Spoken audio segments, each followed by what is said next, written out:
3 de Romanos.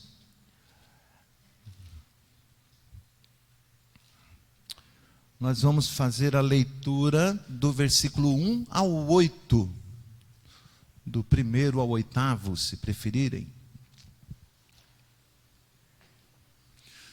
Para seu aprendizado, senhores presbíteros, quando estiverem anunciando o texto, de repente, de 1 até 9, a gente pode usar o número ordinário, do 1º ao 8º.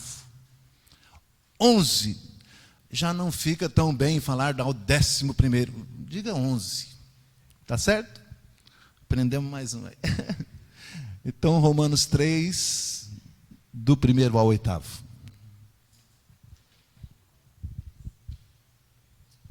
Qual é, pois, a vantagem do judeu? Ou qual a utilidade da circuncisão? Muitas, sob todos os aspectos, principalmente porque aos judeus foram confiados os oráculos de Deus. E daí, se alguns não creram, a incredulidade deles virá desfazer a fidelidade de Deus? De maneira nenhuma. Seja Deus verdadeiro e mentiroso todo homem, segundo está escrito, para seres justificados nas tuas palavras e venhas a vencer quando fores julgado. Mas se a nossa injustiça faz a lume, ou traz a lume a justiça de Deus, que diremos? Porventura será Deus injusto por aplicar sua ira? Falo como homem. De certo que não. Do contrário, como julgará Deus o mundo? E se por causa da minha mentira fica em relevo a verdade de Deus para a sua glória, porque sou eu ainda condenado como pecador? E por que não dizemos, como alguns caluniosamente afirmam que fazemos, pratiquemos males para que venham bens? A condenação destes é justa. Concordam? É difícil ou não é? Oh, meu Deus, dá-nos mais graça, né? Vamos orar de novo? Senhor Deus, tua palavra foi escrita, inspirada pelo teu Espírito. Agora carecemos da iluminação do teu Santo Espírito para compreendermos o significado destas coisas tão importantes para o teu povo, para a tua igreja. Ajuda-nos, Senhor. Nós rogamos em nome de Jesus. Amém. Amados irmãos, nós estamos trabalhando aos sábados com os nossos queridos irmãos da UPH. Como pregar? Pregar é um processo, né? Primeiro você precisa estudar e examinar o texto, depois fazer a devida interpretação e o último passo é entregar a mensagem. Mas eu preciso descobrir o que ela significa, primeiramente. É o primeiro passo, talvez o mais importante. E se eu mesmo titubeante não comunicar tudo tão bem, não for tão bom comunicador, mas se eu expor a palavra de Deus, tal qual Ele desejou primeiramente comunicar, aí nós haveremos de ter cumprido o nosso papel. Igualmente difícil é falar em público, a homilia, a explicação. Por exemplo, agora, estou fazendo a introdução, eu quero chamar a sua atenção para o que foi dito. Então, a chave hermenêutica para a interpretação desse texto é a gente trabalhar com o contexto. Por que que ele começa o texto dizendo, qual é, pois? Está me ligando ao que foi dito no sermão passado.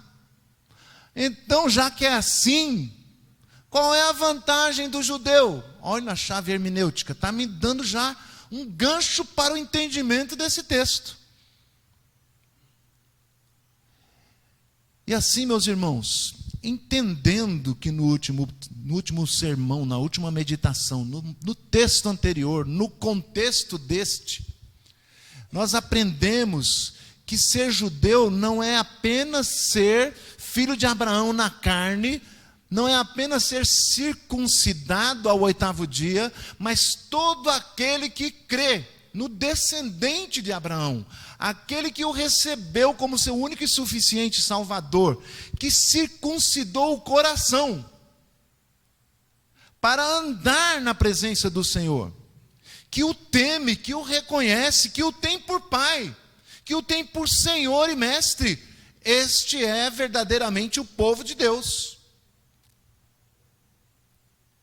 Então, a chave hermenêutica nos ajuda a compreender quando também olhamos para o estilo literário. Que tipo de texto é este? Então, eu havia dito para vocês em uma outra pregação, uma outra semana, a respeito desse estilo literário, deste gênero chamado diatribes. Quando o autor, querendo comunicar algo, cria um personagem e começa a dialogar com ele. O personagem faz a pergunta e ele traz a resposta. Ele mesmo está imaginando já qual é a dúvida que vai surgir na cabecinha deles. Aí ele levanta a pergunta, ele mesmo responde. É um estilo literário chamado diatribes, né? O dia é do diálogo, né? Esse diálogo que ele criou, ele inventou um diálogo para transmitir um ensinamento. Então, qual seria o tema da nossa mensagem? Qual é a mensagem central que o apóstolo Paulo quer falar nesta diatribes, neste texto, levando em conta o que foi dito no anterior, para não sair do contexto? A mensagem é a importância de ser povo de Deus. Porque é exatamente a pergunta que se levanta no primeiro versículo. Qual é, pois, a vantagem do judeu? Ou qual a utilidade da circuncisão? É como que este personagem surge inquirindo, perguntando, dizendo, peraí, então todo o Antigo Testamento foi uma tremenda bobagem, que importância teve tudo isso? Qual é a vantagem diante de Deus ser parte, ou ser o seu povo? Então o apóstolo Paulo vai nos explicar qual é a vantagem. E obviamente que sai da literalidade do texto. Ele não está falando apenas do judeu, mas de todo o povo de Deus. Qual é a importância de ser povo de Deus?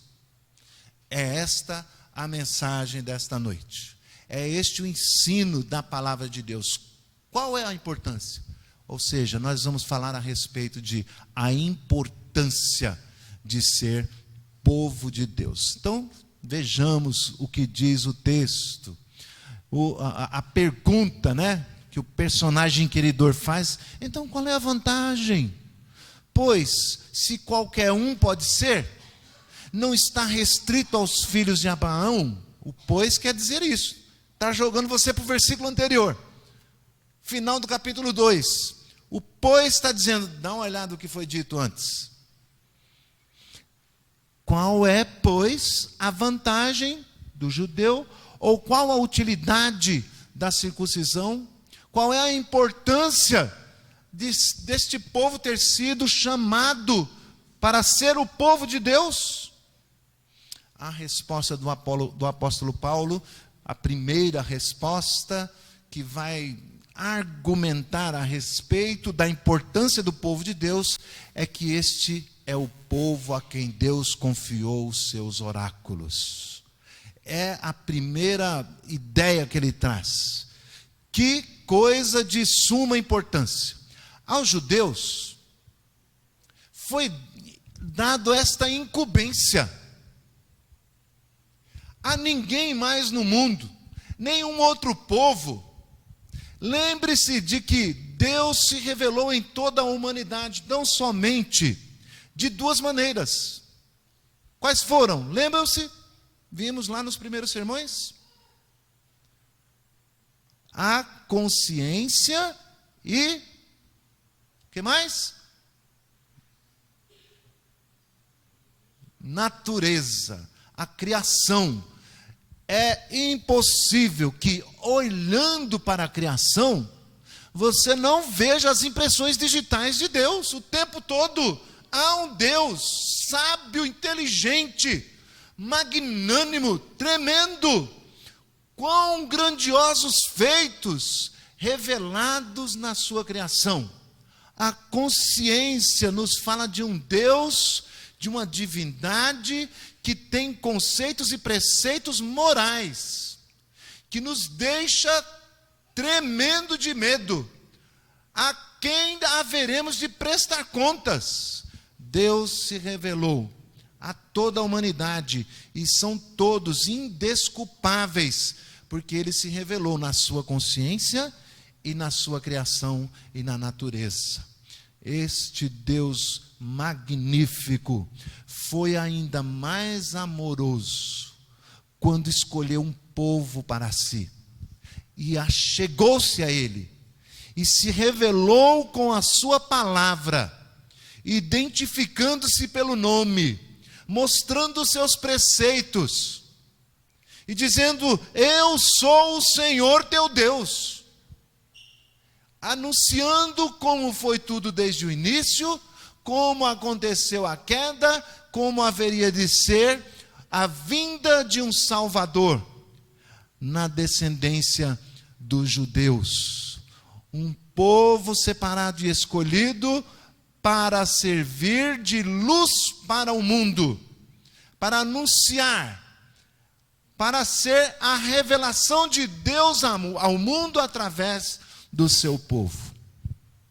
Então o apóstolo Paulo responde de maneira muito sábia no versículo 2, quando ele pergunta: qual é a vantagem, qual é a importância? Ele diz: muita. A importância é grandiosa, são muitas as vantagens, são muitas as utilidades de ser povo de Deus, de fazer parte de um povo a quem Ele escolheu. Quais sejam? Ele vai falar mais detalhadamente no capítulo 9. Vejamos, capítulo 9, versículo 4. Não vou esperar, me alcança aí. A eles, a quem? Os israelitas, pertence o quê? A adoção. Foi o povo a quem Deus adotou. Ninguém mais eram seus filhos. Somos todos criaturas. Eu também sou filho de Deus. Você já ouviu isso por aí? Nem todos. Todo mundo é filho de Deus. Você já ouviu isso por aí? Nem todos, meus irmãos. São filhos de Deus aqueles a quem Ele adotou. Adotou. A saber, aqueles que creem no seu nome, que são israelitas de fato, são realmente circuncidados no coração, tementes a Deus, crentes no nosso Senhor e Salvador Jesus Cristo. Deu-lhes o poder de serem feitos filhos de Deus. Um milagre tremendo. Poder de Deus exercido na adoção dos seus filhos. A eles também pertence a glória, a manifestação de Deus de forma gloriosa em tantas gerações, para que se anunciasse ao mundo, para que se revelasse ao mundo o seu poder, a sua glória e a sua majestade. A eles pertencem a aliança, as alianças de Deus, aqueles acordos a quem Deus assumiu com juramento, não achando ninguém superior do que Ele para jurar, jurou em seu próprio nome. Quem é superior a Deus para Ele dizer: juro juro pelo meu nome, disse o Senhor. Meus irmãos, vão captando, vão entendendo, vão percebendo que importância é essa, porque nós somos apanhados de surpresa, como disse o presbítero Rodrigo, às vezes não verbalizando como este personagemzinho aqui. Quero crer que esse personagem somos nós, muitas vezes. Que vantagem tem ser crente? Qual é a importância disso? Fazer parte de um povo, desse povo de Deus. Nós somos perseguidos. Né? Choramingando. Mas a palavra está dizendo assim: a eles pertence a adoção, a glória, as alianças, a legislação. Sem a palavra, sem a legislação, sem a lei do Senhor, meus irmãos, como viveríamos? Como estaria este mundo? A eles foi dada a legislação, o culto. Quem pode chegar diante do Senhor? Será que fazendo o sinal da cruz? Será que tomando intermediários incapazes, incompetentes de conduzir ninguém a lugar nenhum, quanto mais diante do Deus da glória? O Senhor dá ao seu povo a possibilidade, a condição, a santificação, a justificação, para comparecerem diante dele. Percebem como é sério, como é maravilhoso, como é bom, quando você diz: vou à frente para que tal pastor ou tal fulano ore por mim, e o pastor dizer para você assim: você mesmo pode chegar, você não precisa de outro intermediário, só há um intermediário entre você e Deus. Quem é? Jesus Cristo, aleluia. Você tem essa possibilidade de entrar na presença de Deus e lhe prestar culto, de clamar pelo seu nome, de lhe pedir ajuda, sem ter que falar com ninguém para falar no seu lugar, porque é tudo comedor de feijão, igualzinho você, não é? Assim o Senhor nos deu acesso, deu ao seu povo a possibilidade do culto, de entrar na presença, diante do seu trono, o trono da graça, aleluia. Que mais? Que importância? O que pode ser de bom? O culto e as promessas que foram dadas aos judeus, sendo eles a igreja do Antigo Testamento, é estendida também à igreja a partir do nosso Senhor Jesus Cristo. Alcançadas por sua graça, também recebem as promessas feitas a Abraão: em ti e no teu descendente serão benditas, abençoadas todas as nações da terra, aleluia. Que coisa tremenda. Deles são os patriarcas, embora que esteja um pouquinho mais focado para o judeu propriamente. Os patriarcas também são nossos patriarcas da fé, são o nosso exemplo, são as histórias que ficaram registradas para a nossa edificação, para nosso ensino, para nosso consolo, para nossa correção, para explicitar qual é a vontade de Deus sobre a nossa vida. São nossos pais também, os pais da fé, os patriarcas. E também deles, aleluia, vejam agora o privilégio extraordinário dos judeus. Deles descende o Cristo. Em dado momento o Senhor Jesus declarou: porque a salvação vem dos judeus, da tribo de Judá, o rei que reinará para sempre, com cetro de ferro em suas mãos. O Cordeiro de Deus, o Filho de Davi, que restaura e que restabelece o trono e o tabernáculo. A presença de Deus é manifesta por meio de Jesus Cristo, nos dando o acesso, nos purificando, nos limpando, para que possamos ter então a morada, ou ser a morada do Espírito Santo. E assim o Filho de Deus vem dos judeus para ser sobre todos e bendito para todos sempre, reinando pelos séculos dos séculos. Amém. Então Paulo dá esta lista. Rapaz, você está me perguntando qual é a vantagem de ser povo de Deus? Mas ainda vou te dar a principal. Estas 8, ele só vai falar depois, lá no capítulo 9. Mas aqui, no capítulo 3, Paulo vai dizer assim, talvez a de principal, a de fundamental importância. Então ele diz, qual é a vantagem? Muitas, muita vantagem, muita importância, sob todos os aspectos, mas principalmente porque aos judeus foram confiados os oráculos de Deus.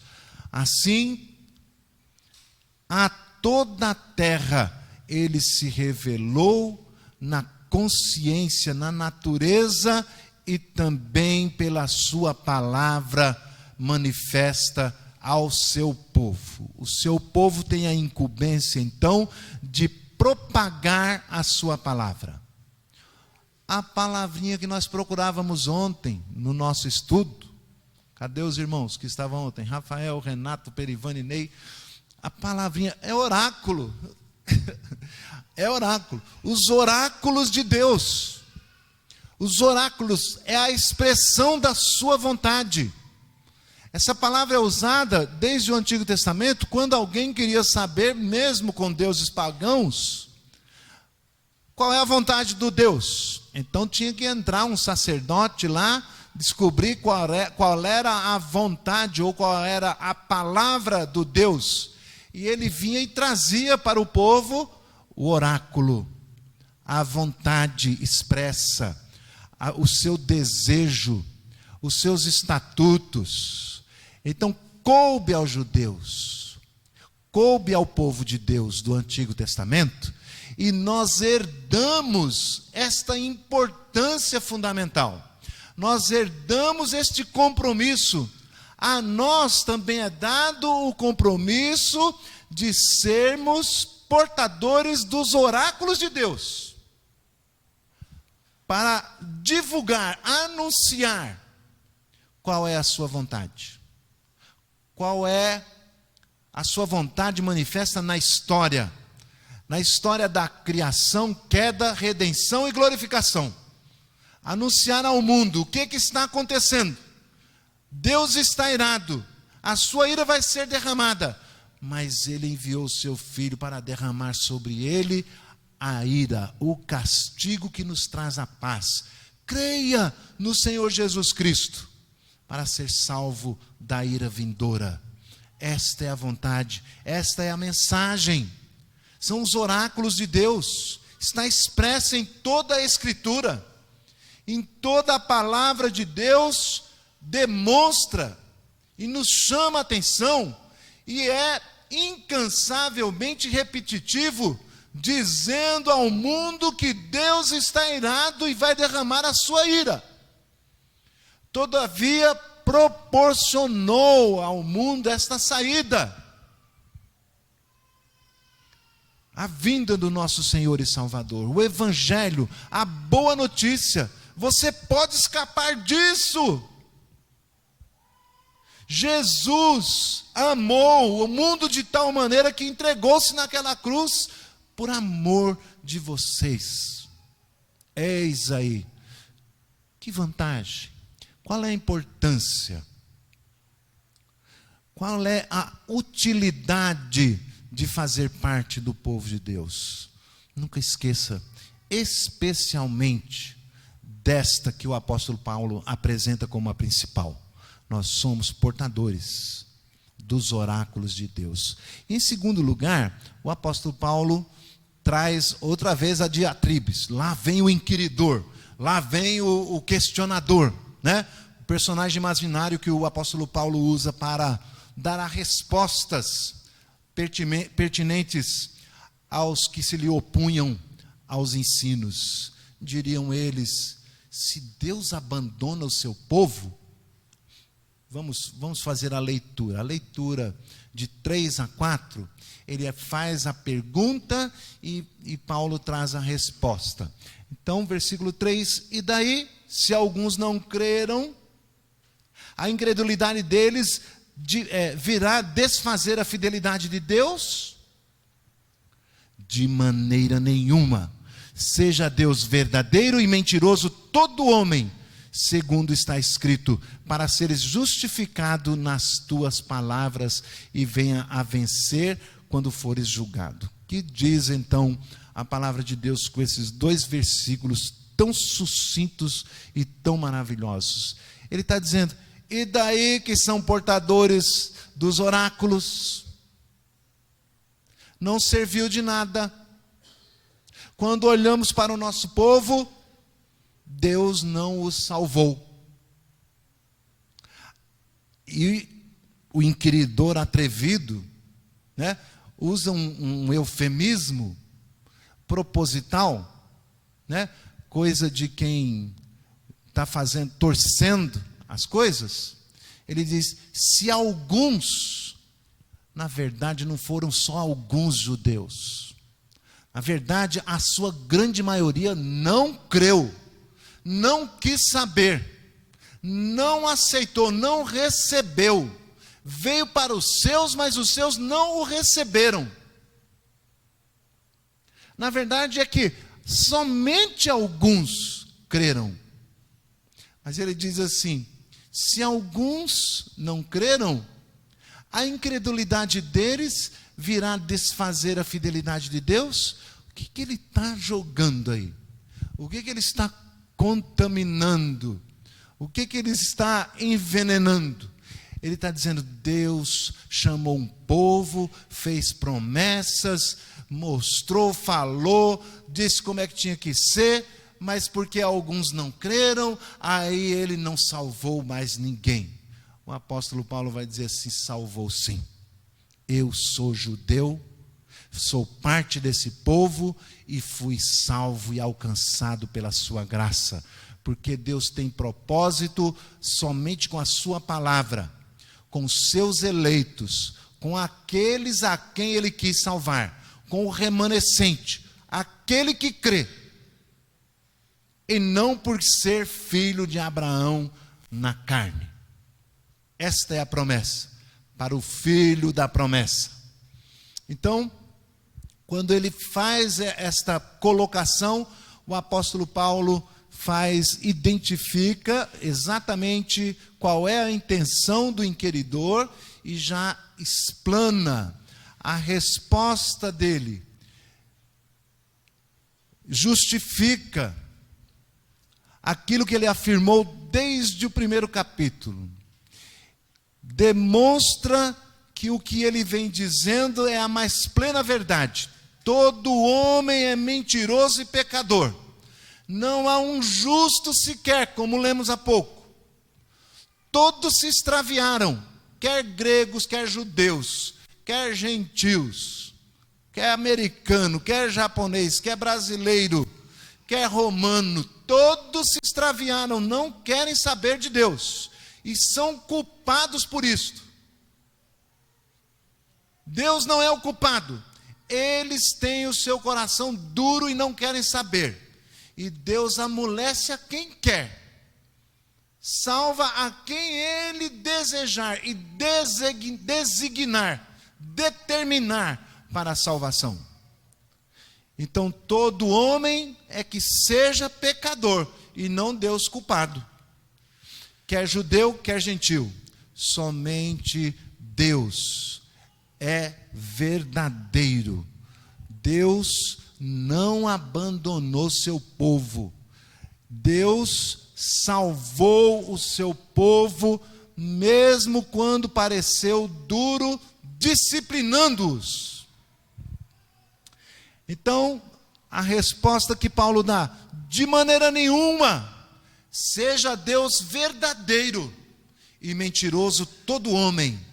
Aí, para exemplificar isso, o apóstolo Paulo traz uma citação das Escrituras do Salmo 51, como está escrito, para seres julgado, versículo 4, Paulo não está citando ipsilítere, não é exatamente como está lá, mas ele está trazendo já uma interpretação, dizendo para seres julgados nas tuas palavras, e venhas a vencer quando fores julgado.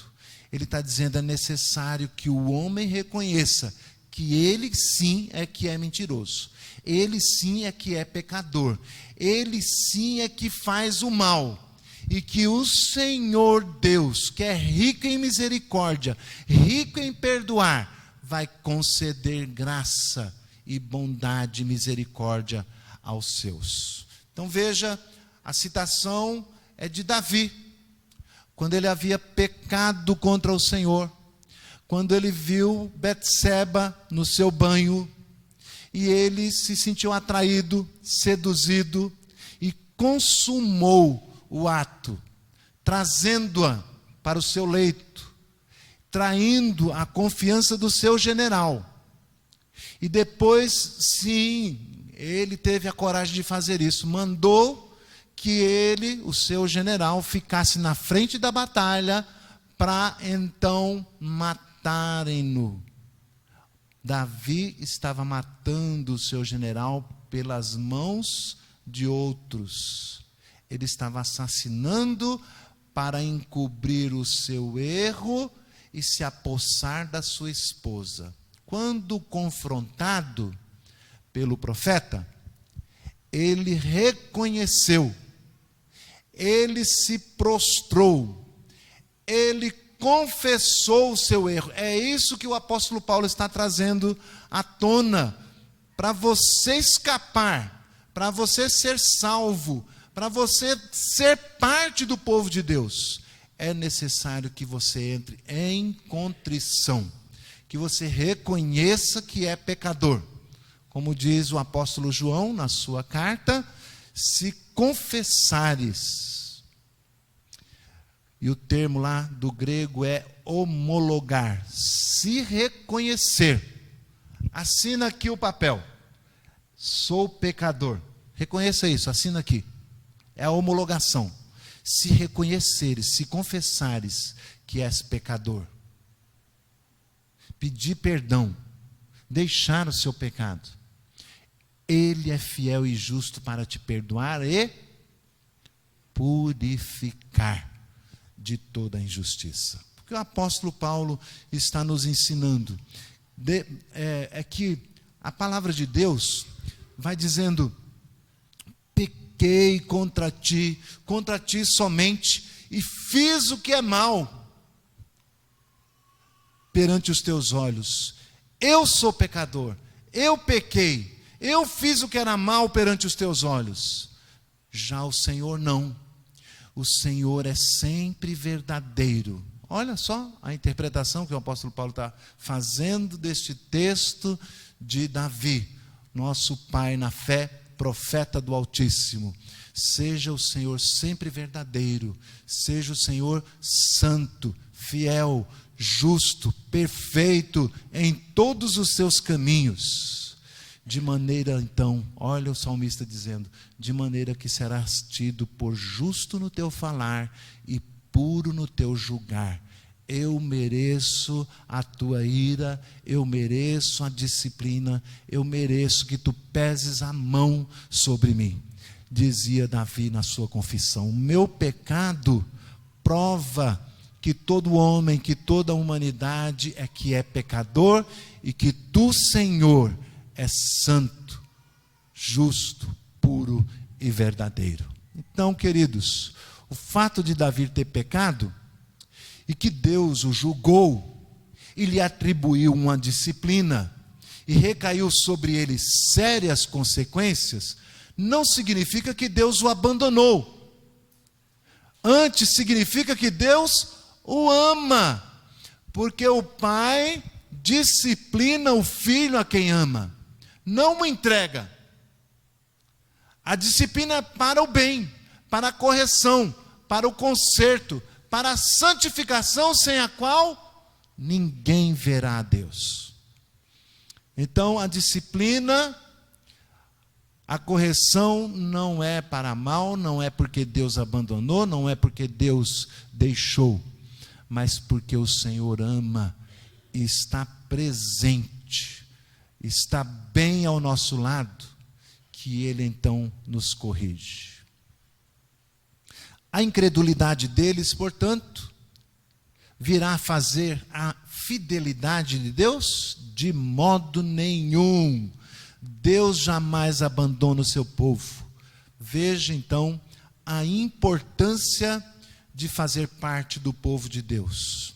Parte de um povo a quem Ele ama, um povo a quem Ele escolheu, a quem Ele chamou, a quem Ele amou.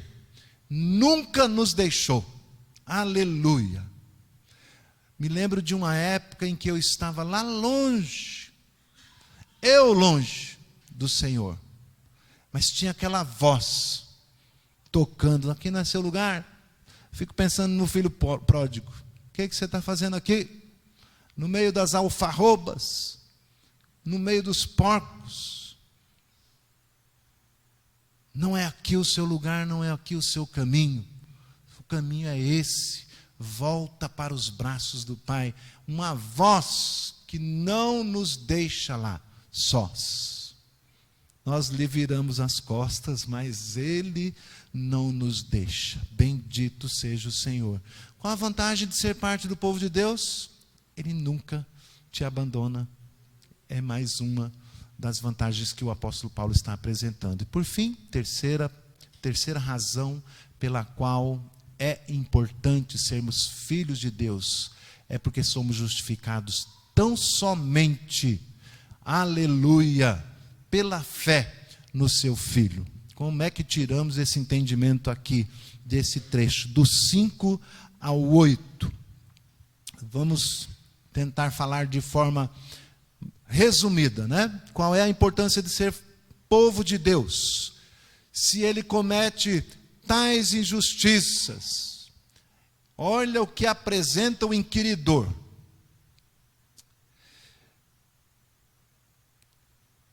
Mas se a nossa justiça traz a lume, a nossa injustiça traz a lume a justiça de Deus, que diremos? Olha aí o inquiridor. Porventura será Deus injusto por aplicar a sua ira? Falo como homem, certo que não. Do contrário, como julgará Deus o mundo? O apóstolo Paulo já vai dando a sua resposta e ele segue questionando: se por causa da minha mentira fica em relevo a verdade de Deus para a sua glória, por que sou eu ainda condenado como pecador? Percebe a astúcia deste inquiridor? Percebe como ele está se achando importante para Deus porque é pecador? Notou isto?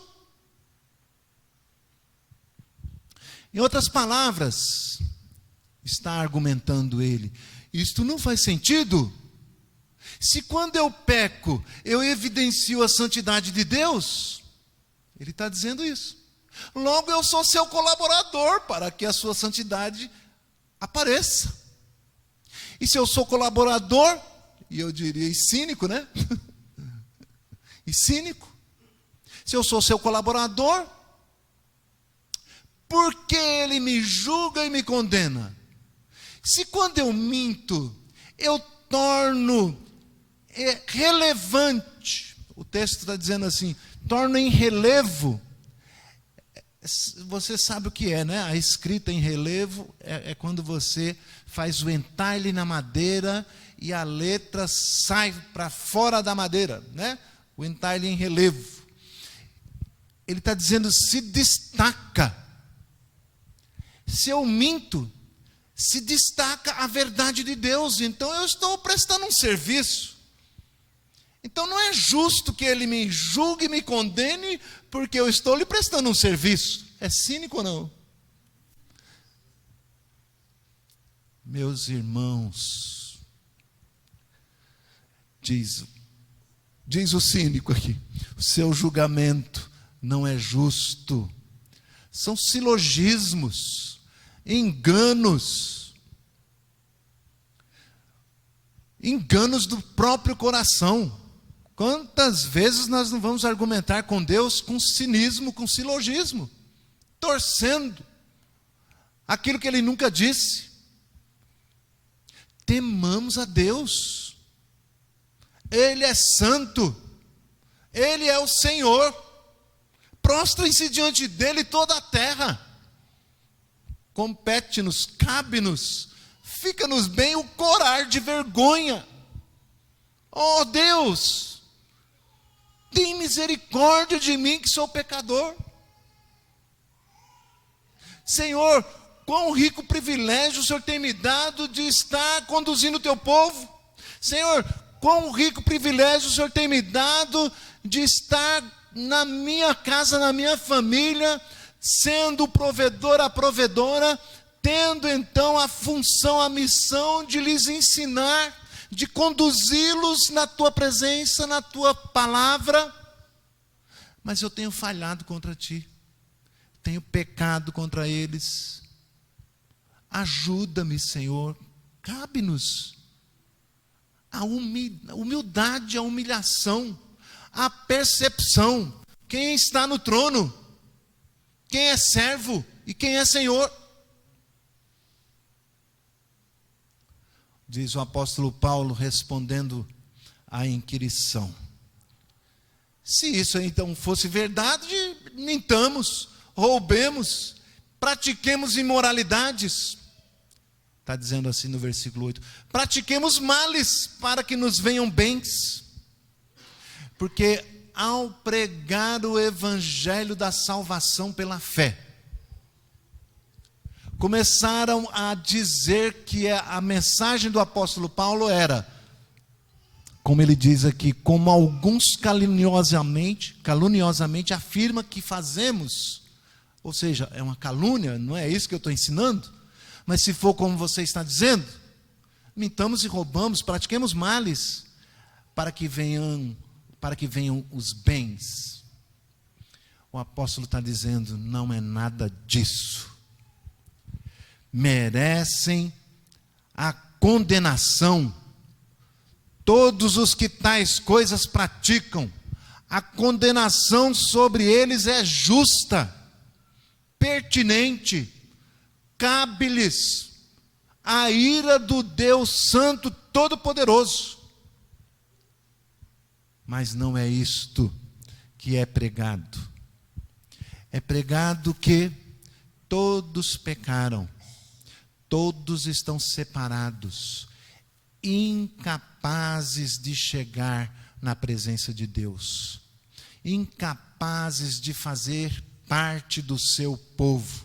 E então o Senhor proveu este meio de enviar o seu Filho, o Senhor Jesus Cristo, para que você faça parte do povo de Deus, para que você faça parte dos descendentes de Abraão, para que você seja abençoado no descendente de Abraão, para que você seja povo de Deus, pela fé, tal qual teve fé o pai da fé, Abraão. Assim, pela fé, podemos fazer parte do seu povo, não tomando o Senhor Jesus Cristo como ministro do pecado, que é o que sugere aqui o inquiridor. Que pequemos à vontade, já que não tem problema, alguém já pagou o preço, então ele está torcendo a palavra de Deus. O que a palavra de Deus nos diz é que Ele nos chamou para a santificação. Nós somos justificados no momento da conversão. Assim que Ele nos convence do pecado, do juízo, assim que Ele nos ensina a verdade sobre a ira de Deus, nos impõe ou nos inculca o terror, o temor de ter de prestar contas diante do Deus Todo-Poderoso, o Santo. Ele também nos convence de que o Senhor Jesus Cristo recebeu sobre si a ira de Deus, desviando assim de nós, atraindo para si o castigo que nos traz a paz, para que então façamos parte do seu povo. Amados irmãos, que vantagem, que coisa gloriosa, que coisa maravilhosa. Não é pelas obras, não é pelo que eu fiz. Estaria cada vez mais longe de fazer parte do povo de Deus. O fato é que o Senhor me escolheu a você desde antes da fundação do mundo, o levou a se render aos seus pés pela fé no seu Filho, Filho de Deus, que recebeu o castigo, a ira, a punição pelos seus pecados. Amados, concluindo a respeito do tema geral, é fundamental, é de suma importância estarmos debaixo destas asas, deste cuidado paternal, fazer parte deste povo que se chama povo de Deus. É de suma importância, não é coisa de somenos, insignificante. É bom, é maravilhoso, é o que melhor se pode esperar de Deus, fazer parte do seu povo. Ele nos chamou, Ele nos formou, Ele nos reuniu, com propósitos específicos, abrangentes. Nesta noite destacamos o fato de Ele nos chamar para confiar ao seu povo, confiar a nós, os seus oráculos, a sua palavra, para que conduzamos, para que propaguemos, para que anunciemos os seus oráculos e a sua vontade. Nos conclama, nos chama para fazer parte do seu povo, porque nunca nos abandona, apesar de nós. Quando somos infiéis, Ele permanece fiel. O Senhor Jesus nos justificou, nos santificou, nos habilitou a morada do Espírito Santo de uma vez para sempre, nos guiando, nos convencendo, nos ensinando. É de suma importância, porque somos justificados por alto preço. Tamanho preço não pode ser pormenorizado, não pode ser ridicularizado. O sangue precioso de Jesus é para aqueles a quem Ele chama de menina dos seus olhos, o seu povo, a quem Ele ama, a quem Ele guarda, a quem Ele protege. Assim, meus amados irmãos, o que nós devemos fazer? Vamos dar a Ele o devido valor. O devido valor à sua revelação, à sua manifestação, à sua palavra. Quantas oportunidades de aprender para multiplicar, aí nós desprezamos. Quantas oportunidades, tanto na escola bíblica, quanto nos estudos, quanto nos cultos, desprezamos. Vamos aproveitar as oportunidades, porque o Senhor considera isto, assim, de suma importância, convocar um povo para lhe confiar os seus oráculos para serem multiplicados. Qual é então a sua vontade? Quais são as suas determinações? Qual é o seu posicionamento diante do homem pecador? O que diz ele a respeito da sua ira santa e justa? Como ele justifica o pecador? Precisamos estar hábeis, habilitados, preparados para levar aqueles que ainda não conhecem e precisam ser alcançados por meio da pregação, porque o Senhor confiou não aos anjos, mas ao seu povo a pregação do Evangelho. Andemos então fazendo bem, buscando a santidade, e glorificaremos certamente muito mais o seu nome com a verdade, com boas atitudes, com o bem, do que com a mentira, mesmo esta revelando a verdade de Deus e a sua glória. Mas Ele quer que nós o glorifiquemos por meio do bom testemunho, sendo imitadores do seu Filho, o nosso Rei, Príncipe da Paz, o nosso Senhor, a quem nós devemos verdadeiramente imitar para a glória do seu nome. E Ele então convida os irmãos presbíteros que nos auxiliem na distribuição da Santa Ceia do Senhor, que venham a